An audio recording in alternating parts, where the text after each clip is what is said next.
Finally दोस्तों प्रधानमंत्री मोदी जी ने, जी हाँ दोस्तों, बहुत बड़ी खबर है, 8th पे कमीशन का गठन कर दिया है। अभी तक सरकारी कर्मचारी और पेंशनर परेशान थे कि आखिर 8th पे कमीशन कब गठन होगा, लेकिन दोस्तों अब ऑफिशियल जानकारी दी जा चुकी है।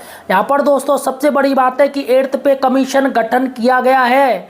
उसमें दोस्तों तमाम जो कमेटी बनेगी दोस्तों, उसमें सरकार ने तमाम ऐसे ऐसे नियम डाल दिए, रेस्ट्रिक्शन डाल दिए कि जो कमेटी 8th पे कमीशन की सिफारिशें लागू करेगी, उसमें तमाम ऐसे सरकार ने नियम घुसेड़ दिए हैं कि आपको इस नियम के अनुसार ही काम करना है। तो दोस्तों मुझे लग रहा है कि 8th पे कमीशन क्या सच में सरकार दिल से चाह रही है, या फिर वैसे ही चुनावी जो अभी पश्चिम बंगाल में, तमिलनाडु में और अन्य राज्यों में 2026 में विधानसभा चुनाव होने वाले हैं, क्या उसके लिए दोस्तों ये सारा कुछ ड्रामा हो रहा है? क्योंकि 2026 में इलेक्शन है और अचानक ही दोस्तों बिहार में भी इलेक्शन है, तो यहाँ पर अचानक मोदी सरकार एक्टिव हो गए और मोदी जी ने ऐसी बात कह दी है।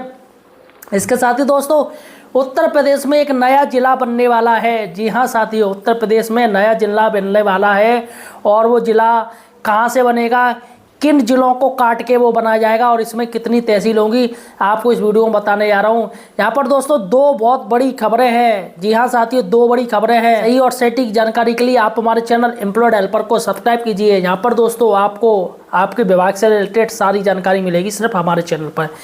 देखिएगा दोस्तों, सबसे बड़ी बात है, हम पहली बात करते हैं कि केंद्रीय कर्मचारी जो काफ़ी समय से दोस्तों परेशान थे, क्योंकि जो 7th जो वेतन पे कमीशन है, इसका कार्यकाल दोस्तों दिसंबर में ख़त्म हो रहा है। अब ऐसे में सरकार के ऊपर प्रेशर था कि वे 8वें वेतन आयोग का गठन की घोषणा जल्दी से करें, लेकिन दोस्तों अभी फ़िलहाल टल रहा था। लेकिन जैसे बिहार चुनाव में वोटिंग शुरू होने वाली है दोस्तों, 6 तारीख से दोस्तों वोटिंग शुरू हो जाएगी, लेकिन उससे पहले ही मोदी सरकार ने दोस्तों यहाँ पर घोषणा कर दी है। चलिएगा दोस्तों बात करते हैं आखिर इसमें क्या है, क्या यह राजनीतिक है या रियल में सरकार कुछ करना चाह रही है। देखिएगा, करीब 1 करोड़ से अधिक केंद्रीय वेतनभोगी कर्मचारी और पेंशन धारकों के लिए बड़ी खबर है। केंद्र सरकार ने मंगलवार को औपचारिक रूप से 8वें वेतन आयोग के गठन को मंजूरी दे दी है। आयोग अपनी सिफारिशें अगले 18 महीनों में सरकार को सौंपेगा, जिसके बाद वेतन और पेंशन में बढ़ोतरी वर्ष 2027 से लागू हो सकती है। तो यहाँ पर जो टाइम है दोस्तों, ये जो कमेटी बनी है दोस्तों, उसको टाइम दिया गया है, 18 महीने का टाइम दिया गया है, यानी कि एक और से देखा है तो 2 साल का टाइम दिया गया है। और ये अपनी सिफारिशें जो केंद्र सरकार को सौंपेगी, कमेटी सौंपेगी, उसमें बताया जाएगा कि कितना वेतन बढ़ना चाहिए। लेकिन सबसे बड़ी बात है दोस्तों, ये जो बात हो रही है कि 2027 से लागू हो सकता है, लेकिन मुझे नहीं लग रहा है कि 2027 से लागू हो जाएगा। क्योंकि साथियों अगर ये चुनावी स्टंट है तो मुझे लग रहा है, क्योंकि पहले ही सरकार कह रही कि हमारी आर्थिक हालत बहुत बदतर है, हम माली हालत बहुत बदतर है, अमेरिका ने टैरिफ पर टैरिफ डाल रखा है, ऐसे में वैसे भी थोड़ी बेरोजगारी की जो इंडिया वो झटके झेल रहा है, उससे दोस्तों बचाने के लिए सरकार ने अभी जीएसटी भी कम किया है, जिससे कि दोस्तों जीएसटी कम होने से थोड़ा मार्केट की भरपाई अच्छे से हो गई, इसलिए भारत में मंदी नहीं आ सकी, आर्थिक मंदी नहीं आ सकी। तो यहाँ पर दोस्तों वैसे भी कह रहे थे कि 2028 में लागू किया जाएगा, लेकिन यहाँ पर 2027 की बात हो रही है, जो कि बिल्कुल गलत हो रही है। यहाँ पर 18 महीने में कमेटी कभी भी रिपोर्ट नहीं दे पाएगी, और रिपोर्ट दोस्तों वैसे भी आज तक के इतिहास में जितनी भी रहा है 2 साल तक का तो टाइम लगा ही लगा है मिनिमम। तो यहाँ पर अगर कमेटी 18 महीने में रिपोर्ट दे भी देती है, फिर भी साथियों इसमें लागू करने में सरकार काफ़ी समय खींचेगी। देखिए बाकायदा यहाँ पर दोस्तों एक प्रेस रिलीज भी मैं आपको दिखा रहा हूँ। देखिएगा, केंद्रीय मंत्रिमंडल ने 8वें वेतन आयोग की विचाराधीन विषयों को स्वीकृति दे दी है।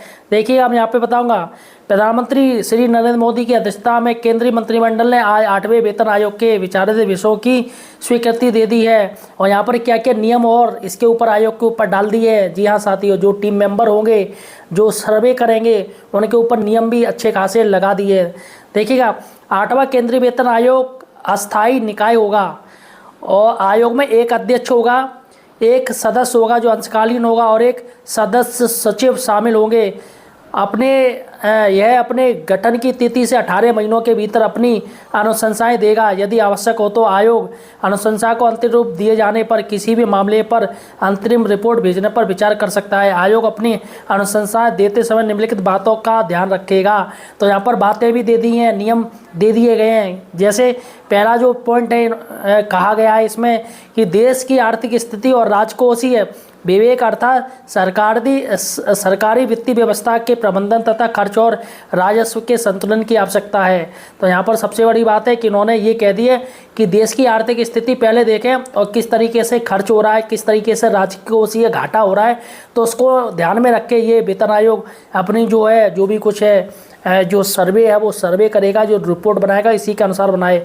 उसके बाद है दूसरा पॉइंट, यह सुनिश्चित करने की आवश्यकता है कि विकास व्यय और कल्याणकारी उपायों के लिए पर्याप्त संसाधन उपलब्ध हो। और इसके साथ ही तीसरा है गैर अंशदायी पेंशन योजनाओं की गैर वित्त पोषित लागत भी उन्होंने देखी है कि आपको ये भी देख के चलना है कि हमारी कितनी क्या लागत हो रही है। जैसे सरकार काफ़ी समय स्कीम भी लाती रहती है। इसके साथ ही राज्य सरकारों की वित्तीय स्थिति पर अनुशंसाओं का संभावित प्रभाव, जो आमतौर पर कुछ संसाधनों के साथ अनुशंसाओं को स्वीकार करते हैं। तो यहाँ पर बहुत सी राज्य सरकारें हैं जो रेवड़ियाँ बांटती फिरती हैं और केंद्र के सामने पैसा फैलाती हैं, हाथ फैलाती हैं। तो ऐसे में ये भी कह रखा है कि राज्य सरकारों की स्थिति देखकर ही आप वेतन आयोग की संतुष्टि कीजिएगा, कितना वेतन बढ़ना चाहिए। कहीं ऐसा ना हो कि आप इतना बढ़ा दें जिससे कि राज्य सरकारों के साथ साथ केंद्र सरकार पर भी ज़्यादा बोझ आ जाए और वह लागू कर ही नहीं कर पाए। तो यहाँ पर ये बात कही गई है। इसके बाद है पांचवा जो पॉइंट है, केंद्रीय सार्वजनिक क्षेत्र उपक्रमों और निजी क्षेत्र के कर्मचारियों के लिए उपलब्ध प्रचलित प्राथमिक संरचना, लाभ और कार्य स्थितियाँ, तो सब कुछ दिया गया है यहाँ पे। सब कुछ 5 पॉइंट में ही दोस्तों सरकार ने कह दिया, यानी कि एक ओर से वेतन आयोग के सदस्यों को बांध दिया है कि आपको जो बढ़ाना है वो थोड़ा बहुत ही बढ़ाना है। काफ़ी लोग कह रहे थे कि जो फिनमेंट फैक्टर है वो 2.5% जा सकता है, 2.5% से ऊपर आ सकता है, 3 के ऊपर भी जा सकता है, लेकिन कुछ नहीं, मुझे नहीं लग रहा है दोस्तों यहाँ जो स्थिति बन रही है उसके अनुसार। तो दोस्तों यहाँ पर जो दूसरी बड़ी खबर है वो है उत्तर प्रदेश में दोस्तों बहुत ही जल्दी एक नया 76वां जिला बनने जा रहा है। वैसे भी 75 जिले हैं यूपी में, अब 76वां जिला जिसका नाम रखा जाएगा कल्याण सिंह नगर। कल्याण सिंह जो पूर्व उप मुख्यमंत्री हैं और उनके लड़के हैं जो राजू नाम है और वह सांसद भी हैं और एटा से रहे हैं ये कल्याण सिंह। तो यहाँ पर दोस्तों देखिएगा यूपी में 76वां जिला बनाने की तैयारी, 3 तहसीलों को मिलाकर बनेगा कल्याण नगर। ये जो 3 तहसील जोड़ी जा रही, मुझे लग रहा है छोटा जिला रहेगा। देखिएगा साथियों, आप थोड़ा न्यूज़ पढ़ लेते हैं। यूपी में अब 76वां जिला बनाने की तैयारी, अलीगढ़ और बुलंदशहर के क्षेत्र को काटकर पूर्व सीएम कल्याण सिंह के नाम पर बनाया जा सकता है।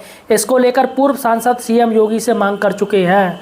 तो यहाँ पर अलीगढ़ और बुलंदशहर को काटा जाएगा, अलीगढ़ और बुलंदशहर को काट के ये जिला बनाया जाएगा जिसमें 3 तहसील हो सकती है। देखिएगा यूपी में अब और एक नया जिला बनाने की तैयारी चल रही है। यह जिला अलीगढ़ और बुलंदशहर के क्षेत्र को काटकर पूर्व सीएम कल्याण सिंह के नाम पर बनाया जा सकता है। इसको लेकर पूर्व सीएम के बेटे और पूर्व सांसद राजवीर सिंह उर्फ राजू की सीएम योगी से पिछले दिनों की मांग पर राजस्व परिषद के आयुक्त ने कार्रवाई शुरू कर दी है। इस संबंध में दोनों जनपदों के डीएम को पत्र भेजते हुए कमिश्नर के जरिए आज्ञा मांगी गई है।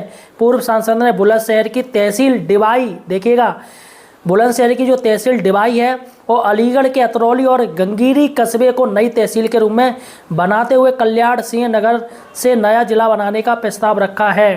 तो यहाँ पर दोस्तों राजनीतिक है और कल्याण सिंह वैसे भी दोस्तों काफ़ी बीजेपी के काफ़ी कद्दावर नेता रहे हैं।